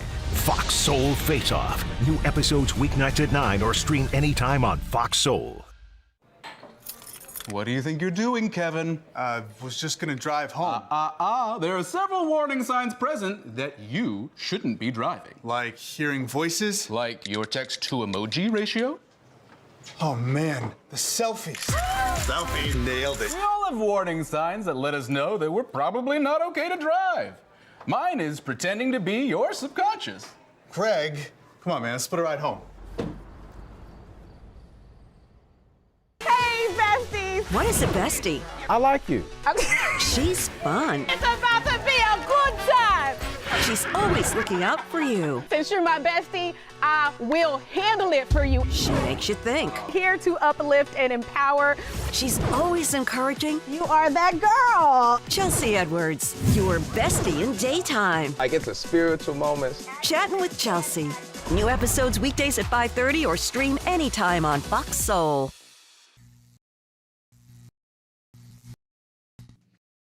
All right, spicy.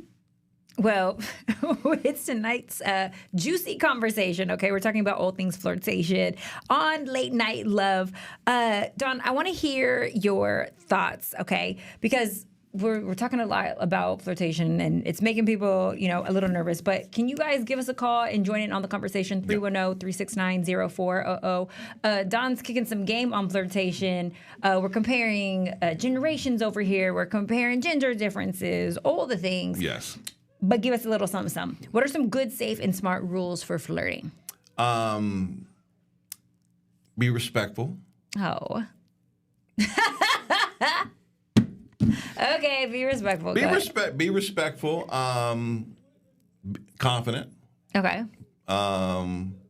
And take a shot. Shoot your shot. Yeah. Shoot your shot and take a chance. What's the worst they could say is yes. The worst they can say is yes? The worst they can say is That yes. was the worst they can say is no. The worst they can say is The yes. worst they can say is yes, and you're trapped in a long relationship. Stay confident. Shoot your shot. Be respectful. Mm-hmm. And the other thing is respect the curve that's the most important rule. If they do curve you while you're out there trying to flirt, respect the curve, and move on to the next. And keep it pushing. Do you think that a man needs to have a signal before he goes over, or he should just go over? I think you should. I think at this day and age, I think that I think this is you should always be, like you said, go in the room, and you should always be practicing this. And as a way to build up your confidence. And just find 2 or 3 maybe single attractive women that are in the bar that you find attractive. Ladies, maybe do the same for men or women, depending on what you like. And go introduce yourself. Say hi. I think that we are so heavily dependent on social media and dating apps that when we do go into the wild, we're rusty. And we miss out on a lot of opportunities because we aren't taking initiative to spark conversation. Yeah, but I mean, this is a perfect. We go out in the wild every single day. You go out in the grocery store. You go out. You're going in places every single day. Use that as an opportunity to sharpen up your skills. Yeah. What are some signal indicators that someone is open to flirting with you? I think them willing to have a conversation with you. I think my therapist sometimes I be talking to her and she be giving me the eyeball. Oh, you think your therapist wants you? She be smiling at me a little extra hard sometimes. I be talking to her and I be like, she just be like, ooh, yeah. So you think you got a shot with your therapist? I mean, she knows everything about you. I mean, she's like a couple states away, but she's cute. Oh. Yeah, what if she's watching this and now she knows you want her? Is it a conflict of interest? Listen, we'll cross that she bridge. She can't properly attend to you. We'll cross that bridge when we get there. She'll have a bias now. Yeah. She knows all your dark secrets. Some signals that are indicators that someone is open to flirting with you. They're open to conversation. I think the conversation part is key because when someone is being short and using very little words, whether that's on text or in person, the person's not interested in engaging. Yeah, and that's something that they're being as short as possible. Okay, they want you to go away. Looking at you, I think that's another one. If you're noticing them looking at you as you're walking by, I think that's a key indicator. You guys will be surprised at the power of eye contact. A lot of people are intimidated by eye contact. And what I mean by eye contact is us just having a conversation and looking into each other's eyes. That makes a lot of people uncomfortable. Why is that? Because they feel like they're being seen and they don't want to be seen. They're hiding. They don't want you to notice all their insecurities. Yeah, notice all the things about them. And so the eye contact part, if they can avert, eye contact, then it's like, okay, this person doesn't have my undivided attention, so I have less to risk. And the eye contact portion makes it seem as if it's a little bit safer for them. What's so funny? It's like I tend to forget people have all kind of stuff going on in their head at the end of the day because I just see people. Yeah. When I'm walking around, I just either you see a handsome guy or a handsome girl, and you're just like, you don't think that these people are walking around with like, my hair's falling out, or or I'm bloated today, or like all kind of whatever stuff is going on in their mind that that they're dealing with, and then some girl walks up to a guy and she thinks he's cute, and he's like, oh God, she caught me on the wrong day. Well, I think that it makes some people extremely uncomfortable because they don't know how to read people, and so they're like, because I don't know how to read people, I'm just going to avoid them. Oh. I blame the cell phone on that. And it's got to be technology that's kind of like, getting people conditioned. No, I blame your parents. Okay. If they didn't have incredible social skills, you might not. Yeah, you know what? There's enough blame to go around, okay? Adolescence, childhood trauma, the cell phone. Like, you guys will be surprised. I have my son literally going up to every single kid on the playground. Hi, I'm Princeton. Will you play with me? That's good. What? So he's going to grow up very healthy. Yes. You know, It starts on the playground, and then we work our way up to, the more social parties and environments. I put this in the book, how my kid became healthy. Yeah. The signs they really want you are loud. All you have to do is listen, according to Aduwa AJ. Have you ever been talking to someone and thought, oh my gosh, wait, are they actually flirting with me? Wait, are they flirting with me? Is it me or they're actually flirting with me? Am I going crazy? Am I doable? What the hell? Here's the thing. Attraction is way more obvious than we realize. We're going to be taking notes, okay? I need you to get yourself a pen and a paper because we're going to be taking notes. Classes and such. As an attraction analyst, allow me to paint a picture for you, right? Allow me to tell you a story. Allow me. You're out for coffee and your friend seems extra attentive. They are listening closely. They're leaning in. They are almost hanging on to every single word that you say. And then they smile. Corners of their mouth wrinkle, their eyes wrinkle. Everything is wrinkling, right? It's the most wrinkly, goofiest smile you ever seen. That's the kind of smile that happens when someone is actually and genuinely into you. Then there's also the fact that they mirror your movement. When you take a sip of your drink, they do that too. When you cross your arm, they do that too. They're not just trying to keep up. They're actually trying to connect with you on a subconscious level. So next time you're wondering whether someone's into you, I suggest you trust your gut. Keep an eye on those little movements because they actually mean a lot more than people realize. Those little movements are an indicator that they're trying to connect with you on a subconscious and a deeper level. Attraction is a lot louder than you think. Attraction can be very loud. It can be very subtle, but it can also be very loud. Let me ask you, she said something very interesting. Trust your gut. Mm-hmm. What do you feel about trusting your gut or the energy that you may get from a situation? Do you feel like you should trust that? Trusting your gut if someone is flirting with you? Yeah, because everybody's flirting with me. Or trusting your gut on a situation like, my gut is telling me to go talk to her. Or go talk to him. Like there's something about this person that I don't know what it is. I think if there's any interest, you should follow through with it. Whether you're male or female, if you have any interest in the other person, follow through with it. I don't think that there's high stakes involved with you communicating. Hi, I'm such a, like introducing yourself or even striking conversation. There's not high stakes involved. We're putting way too much on just making a new friend. Yeah. At a minimum. And we're over here romanticizing and fantasizing about someone who we don't even know is dope. Like you haven't even interacted with them yet to be able to see that. Yeah, they could be the worst person in the world. So you need to feel their energy, and then you can make a better decision. But you won't know until you go try. You won't know until you're speaking to them. Shani Adele has bars, if you like. Check this one out. I love flirting. And it's not a problem. I genuinely love to do it. Like, I know people will come in here and be like, oh, yeah, like, I've got a flirting problem. It's not a problem. Because if you didn't like them, you wouldn't flirt with them. So it's not a problem. But I genuinely love flirting. I like the mutual exchange of cheekiness. And what makes it sexier is that men don't know how cheeky women get. You're going to say something to me.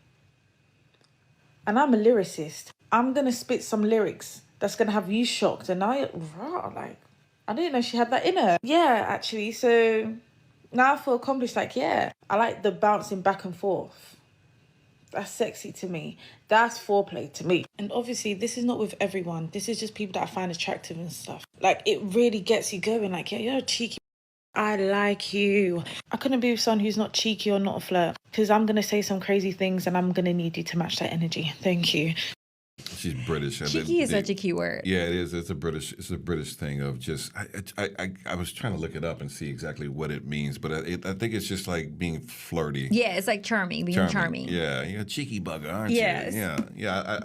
I like that. You can go back and forth, and like flirting, going back and forth, especially when somebody's like really flirting with you and really into it. That energy and that level of like. Somebody paying attention to you, somebody stroking your ego, and then you guys are really just kind of like doing this little dance. Yeah, that's really what it is. You guys are dancing. You're doing this little dance, and it's like getting, it's getting a little... But it's like so easy. I think people need to take an improv class because it's something as simple as you receive the information. The person says something, accept it, toss it back to them. So we're playing basketball. Well, it's like if I'm asking you, Don, what are you doing tomorrow night? Well, what do you want me to be doing? That's flirting. It's. You do understand what I'm saying? I pick up what you're throwing down. All right, make good use of your 2 minutes more. Late night love. Do not go nowhere. Stick around.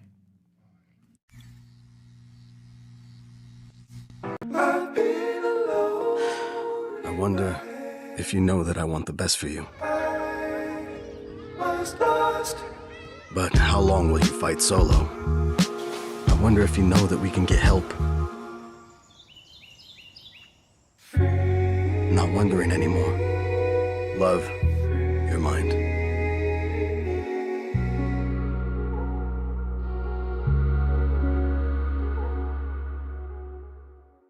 I was a quarterback at Hardaway High School. College first round draft pick. During the football season, I would stop eating.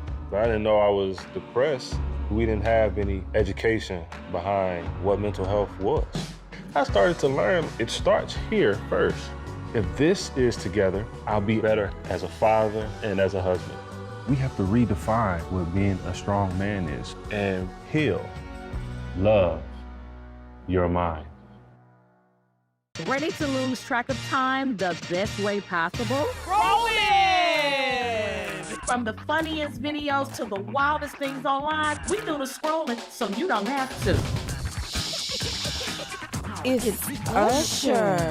He had that synthetic hair melting. You hear me? Why y'all talking about that lady hair like that? Ain't it alone? Catch us every weeknight, 7 p.m. Central on Fox Soul. Louder for the people in the back. As we work to get through these times together, you may not be thinking about blood donation, but blood is needed to save the lives of people who are sick with a range of illnesses. It's easy and safe to give. If you are in good health, please donate. We need heroes now. Visit redcrossblood.org to schedule an appointment.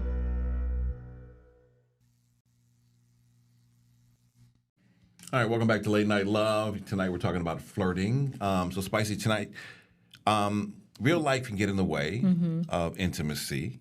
And so how might flirting be a good way to help longtime partners spice up their relationship? Ooh, I love a good sext. A sext? Yeah. While you guys are at work. Oh, I do letting like that. each other know. I mean, you can send compliments, but then also letting each other know what you wish you were doing to them. Ooh. That's some great flirtation right there. I do love that. Because I think when you get into a relationship and you finally score the person, you forget to keep playing the game. And you forget to give them that attention and to make them feel special. And so I think that when you keep the silliness in the relationship, it keeps it fun and fresh. Yeah, I do like that. It's the sexting and maybe let me pull up. Slap the booty when they walk by. Rub his shoulder when he walks by. Tell him, "Ooh, you've been working out, baby." Can I pull up to the job for a quickie? What's up? Can I pull up to the job for a quickie? Come on now. I like that. All right. So sexting. Any other way? What else is good? I like to use food as reference. Ooh. So anytime you are saying you're hungry or, what's going to be our sweet treat, make it yourself. Okay. Me, I'm on the menu. Okay. I got it. What ways could a couple bring low lift, high return flirting back into their relationship? What small gestures or habits could go a long way in reminding partners of their attraction to one another? You can do cute little notes in the lunchbox. You can do notes around the house. You can do notes under the pillows. You can always do little Post-its. Those are super cute. Leave them around the car. I know Tammy's always a fan of putting gas in your car. So those are acts of service. Those are sweet gestures that show the person that you're taking care of them and making effort. But if you want to keep it light, it can be something as simple as, their favorite candy or, you come home and, here's that thing that you mentioned from Amazon that you wanted. I saw it in your cart and I got it for you. Okay. Just little things like that. You're just oh, how sweet. You got to have a wish list ready and I'm going to just knock it out. Okay. All right. I do have a little wish list. Yeah, you have a wish list on standby and I went ahead and got your wish list. Couple flirting is top tier according to Nate Day. Check out this and tell us what you think in the chat. Y'all stop flirting once you get in the relationship? No, that's the prime flirting time. And you can get extra nasty with it because you already know it's going to go down later anyway. That's the foreplay. You know what I'm saying? I give you an example. The other day, me and my fiance was laying around, right? She said, oh, baby, I'm so hungry. I could eat a horse, I said.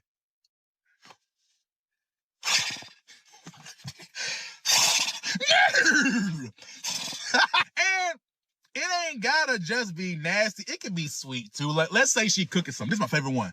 Let's say she cooking something. And she always want me to taste it. Let's say she cooking dessert, right? I taste it and I be like, I think I need some sugar. Then she'll reach for the sugar. I be like, hold on, baby. I grab her, pull her in, give her a kiss. I be like, okay, it's good. Nah. And it worked for dinner. Let's say she's cooking something savory. I'd be like, I think I need some more spice. You know what I'm saying? Pull her in, give her a kiss. I'd be like, yeah, okay, it's good. Nah. Hey, that would work every time. Hey, free game. I like that. I know she like, boy, if you don't get out of my kitchen, get out of here with all that mess. We use the that's what he said or that's what she said. Anytime, like that is like a running one in my house. But you know what? You got to keep that levity going on in the relationship. It doesn't matter what it is. Even if it's something that silly with a little I can't find their motive. I'm like, I can't find it. That's what she said. Like everything. And we still, to this day, will laugh about it. I'm like, we know it's coming, but we still laugh. That's hilarious. All's Fair in Love and Flirting, classic cue. Music accepts what comes with having a wife who's fine. Watch this, share, and check this out. So my wife was out shopping, right? And some dude tried to hit on her while I was on the phone with her. You know, he's like, oh, yeah, you so fine, and you got a man or something. She's like, yeah, I'm on the phone with my husband right now. And that always made me feel good because I'm like, yeah, that's right, move along. But he was like, oh, he a lucky man, this, that, and the third. And she asked me how I felt about it. And I was honest. I was like, I don't feel no way about it because I understand it. Like, I know my wife fine. I know my wife beautiful. So I know she's going to get hit on. That's just one of those things that happen. I know sometimes dudes out there want to act all tough and insecure, like, why are you talking to my girl? Because she fine. And that's how I feel about mine. Like, that's all me. Peasy beard and all. That's my woman. And I'm happy and proud of it. And I shout it from the rooftops. Like I said, if she wasn't my woman, I would go flirt with her. If my wife wasn't, if she wasn't my wife and I seen her out, I'm going to go talk. You feel what I'm saying? So I understand it. I ain't insecure about nothing over here. I treat her good. I love on her. I give her reassurance. I have accountability. She has accountability. Hey, I know what I'm doing over here. I ain't about to sit there and be scared because some man go talk to you. You got to compete. And I'm almost willing to bet you can't keep up with her mouth. I can. Sometimes she be out joking me. Y'all see the sweet face. Y'all ain't seen when she started clowning on folks, but that's my baby. You feel what I'm saying? Like, shoot, I don't know what them dudes be all, man, don't talk to my woman. Oh, I'm did that. Like, nah, when you hit on my girl, I understand it. I see that booty moving, I get it. I see that. My husband doesn't he doesn't get upset either. He's like, I get it. Yeah, you know what? Like when you're secure and confident in your relationship, hey, you're like, I used to always say this. I can send my girl into a room with 100 dudes, and I wouldn't have no worry about it. Hey, have at it, you know, because all she's gonna do is say she's taking. But I also think if you are an outgoing person, like your partner should be accepting of that. So my husband is like, oh, he probably misinterpreted your friendliness. And he's like, expects it now. He expects people to misinterpret my playfulness or my friendliness. Yeah, I mean, and it just comes with, and it's flattering too at the same time too. You know, it's like, hey, listen, you're not. It's to be expected when you're not some hideous woman. But I also think what I didn't realize is how awkward adults are speaking to one another. Even if it's like two married people, it's like, ooh, I need to tread lightly because I don't want this person to misinterpret, you know, that I'm flirting with them. And I'm like, I don't think I realized how uncomfortable it makes other people feel to talk to the opposite sex as married adults. Yeah, well, I mean, but your relationship is different. Like, you guys are confident and rooted and secure, so it doesn't really matter to you too. Yeah. So you guys can do whatever, but to other people, it may come off as like disrespectful, or that's what my husband was saying. Or they don't know how to navigate that weird conversation or it's like disrespectful or whatever. And so everybody's different, you know. Like for me, it's like if you can get her, go ahead and try. you know what I'm saying? Knock yourself out, buddy. I mean, you know, if you can take her, she's all yours. But just two adults talking about just whatever. It doesn't matter if we're like comparing, oh, your son has that bike, my son has that bike. It can be interpreted as, does she want me?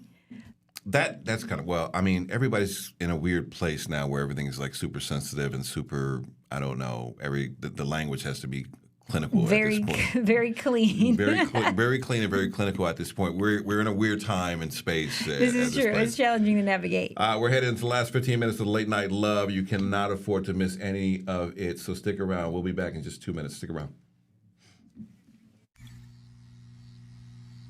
I'm Isaiah Carey, here to shake things up with the stories that hit hard and matter most. Here on The Factor, we cover news with grit and authenticity. We challenge the status quo and get down to real talk and bold discussions. Join us as we amplify the voices that disrupt, inspire, and lead the charge for change. Your story is power, and we're here to unleash it. The Isaiah Factor Uncensored. New episodes weeknights at 9:30 or stream anytime on Fox Soul. I wonder if you know that I want the best for you. But how long will you fight solo? I wonder if you know that we can get help. Not wondering anymore. Love, your mind.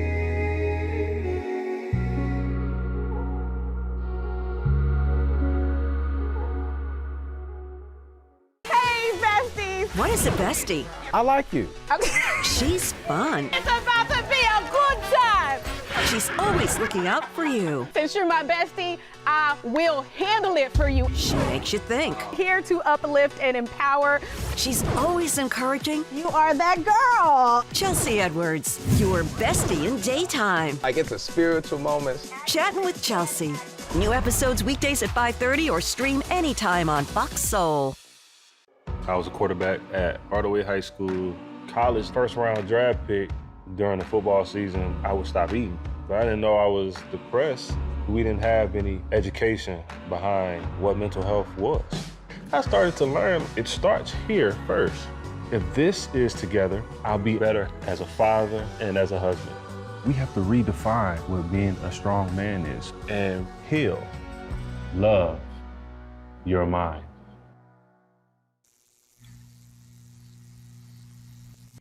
We're back. Late Night Love, Spicy Mari and Donna Amici. Don, what do you hope to learn from tonight's conversation? Well, I hope the audience takes away that you should shoot your shot, that you should go out there and don't take flirting seriously. I think that's the one takeaway that I got from tonight, that if someone's flirting with you, they don't want to marry you. Yeah. Which I'm heartbroken. But you know, I thought all the women who were flirting with me wanted me. Flirting is a dance, and it's playful, and it is a knock on a door that may lead somewhere or not. Yeah. And so just have fun with it. Have fun with it. Get used to talking to people outside in real life. Yeah. I think that is a skill that you may learn that may help you in just other areas of your life. And get used to talking to the opposite sex. Get used to be playful. Have fun. You know, and do what I do. Start with the silver foxes. All right. With the silver foxes, that's the way to go. That's a safe play. Yeah, go buy Grandma some drinks. What you doing here, Grandma? And they will appreciate it too. Yeah. I also think it's cute to. One thing that I did pick up from a friend is if like a guy does order a round of drinks for you and your friends, like don't be afraid to get him a drink too in appreciation of his drink. Before I used to just drink up all the Crown and Hops. I do not know this spicy. I wish I would have met this and spicy. Now I reciprocate and be like, oh, I got the next round, and like toss it their way, and they really appreciate that. In my maturity, I reciprocate. Well, yeah, that I think that's a good thing also. So be flirty. Take a chance. Mm-hmm. Confidence is key at the end of the day. Confidence. You can't. Sure. I learned you can't mumble your way into a flirtation. You can't do that. If you can't be confident, be arrogant. Be arrogant, but will that work?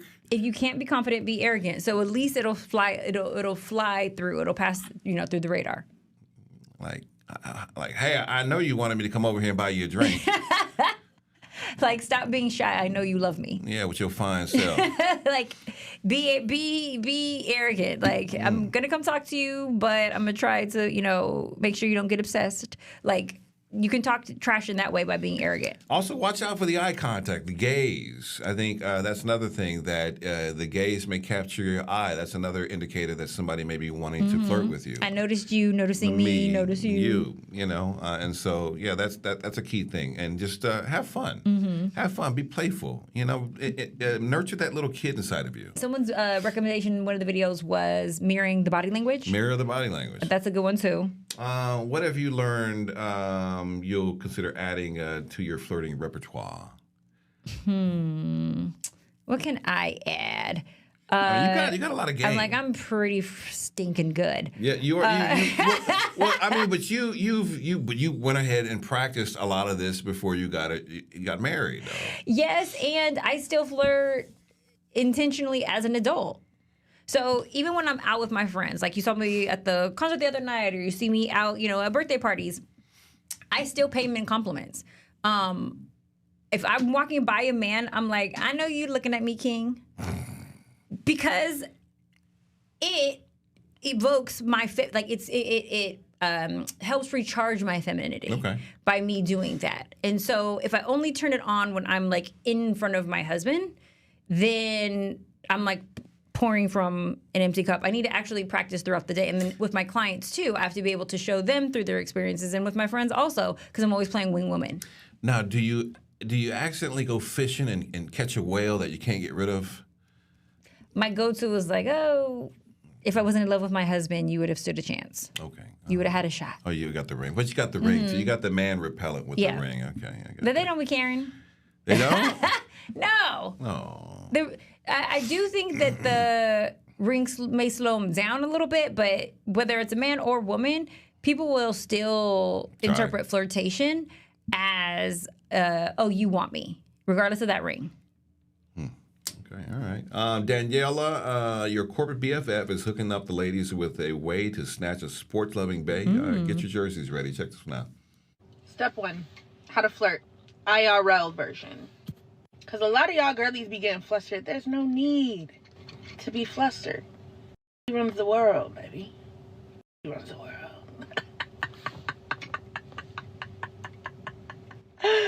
The exact material a man uses on me, I use on him. Men, give us the key to getting them draws, please.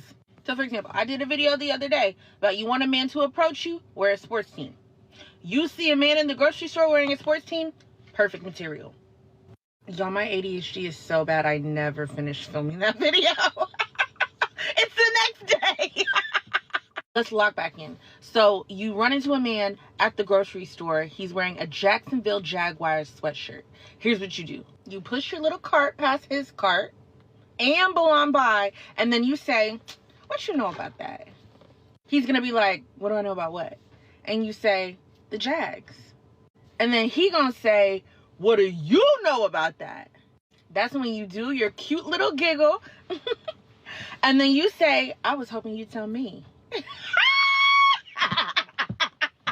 In them draws, baby! 2-point conversion. Let's go! Somebody that gave her the playbook. Because she got the playbook. That's exactly the playbook. That is exactly how y'all would respond. She be like, that's stop stealing our stuff. Come on, we got so little. You taking our little. Come on now, you can't be taking our. But the way that we imagine it in our head is like, if he wants me, he's gonna see me in the cereal aisle and he's gonna come up to me and say, excuse me, miss, I know you're picking that box of Cheerios, but can you pick me instead? Like that's how you envision it? We envision it being this like huge gesture from you guys of professing your interest in us. And it's much more subtle than that. You guys aren't as aggressive. And so any opportunities we can to bump our little cart into you, we need to be doing that. Well, maybe I need to go big or go home. I think that we as women need help. Yeah, no, I'm with it. I listen. It's nice to know and get into the mind of what your expectations are, Yeah. or what expectations you have. It's interesting to see, but also little subtleties of like the bump in the cart. And But see how she was like, she took initiative in the conversation? Yeah, and very subtle too. Yeah. Very subtle too. Very slick. What And you know about it's that. not just the team part though. You could do that with anything in your cart. Didn't we have somebody that said they'd like to go up to somebody and be like, "Oh, you got some lint on your shoulder. Let me get that for you." And the imaginary lint. You go up to somebody That's a good one. and they got a little imaginary lint. Let me get that for you right here, and that helps start the conversation. You know what? Another one that I do. I'm gonna just keep giving you guys this. Your zipper's down. Wow. And it makes you look, and I'm like, made you look. And then you guys start giggling like little schoolboys every time I do that. Like every single time. Yes. Look at you. But it opens up the floodgate to get you guys like comfortable to start talking. And be like, okay, you got me good, miss. You got me. What's next? Got you. I do that too. Oh, that one's real good. All right, guess what time it is? Time for the last segment of Late Night Love. We'll see you in 2 minutes. Well, on Fox Face Off, we tell the raw, unadulterated truth. Fox Soul Face Off. We are given the platform here with no fear. Always comes out swinging. We should be saying, hey, stop shooting and killing people. Nothing held back. They wanted black hip-hop moguls and artists to continue the feud. No punches pulled. And you interrupt me all the time. Tune into the show where opinions collide. Fox Soul Face Off. New episodes weeknights at 9 or stream anytime on Fox Soul. Ready to lose track of time the best way possible? Rolling! From the funniest videos to the wildest things online, we do the scrolling so you don't have to. It's Usher. He had that synthetic hair melting. You hear me? Why y'all talking about that lady hair like that? Ain't it alone? Catch us every weeknight, 7 p.m. Central on Fox Soul. Louder for the people in the back. Hey, it's your girl, Carolina Sanchez, and The Nightcap is the late night show where no topic is off limits. Join me as we dive into the wild world of relationships, sex, and everything in between. From hilarious dating disasters to steamy secrets, you know we've got it all. We've got celebrity guests, expert advice, and a cocktail in hand. The Nightcap is your guilty pleasure. So grab your drink and tune in because the best stories start after dark. The Nightcap. New episodes weeknights at 10:30 or stream anytime on Fox Soul. I wonder if you know that I want the best for you. But how long will you fight solo? I wonder if you know that we can get help. Not wondering anymore. Love, your mind.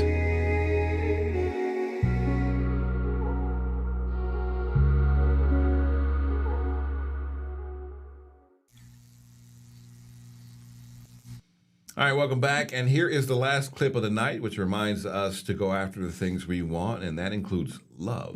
Watch this and keep it in mind. Don't be afraid to go after the things that you want in this life.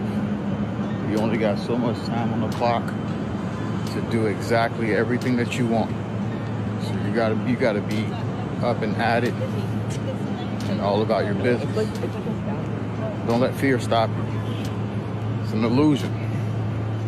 You got everybody else's thoughts about you in your head, what they're gonna say, what they're gonna think. And really, the only person to go down in that box is gonna be you. So go after your life. Go after the things that you want. You only got so much time. Live well. They asked for my best pickup line. I don't really have one other than, how you doing? My name is Don. I think you're extremely beautiful. Baby girl, let me holler at you, man. Want to do something strange for some change? I like I live by the closed mouths don't get fed policy. Yeah. So we definitely should be speaking up. But you're beautiful. So that's not flirtation. That's sweet and that's nice. But it's not. It could be a little bit more sexier. Sexier. Yeah. So you can compliment them and tell them oh my God, you were stunning tonight. Did you come out for me? So you got to add the little at the end. Wow, you're trying to make me a dad. I'm trying to make me a dad. Wow. Get you wet over here. All right, listen, Wednesday and Late Night Love are the perfect match. Deep thanks to the best dating coach and co-host, Spicy Marty. A tremendous thank you to Beny Ashburn of Crowns and Hops. And, of course, we never forget you, our amazing audience. Thank you so much, as always. Be sure to join us again tomorrow night for more interesting, sexy, and useful conversations about dating and relationships. I'm Don Amici, and this was Late Night Love. And good night, you guys. You guys be safe. Bye. Night.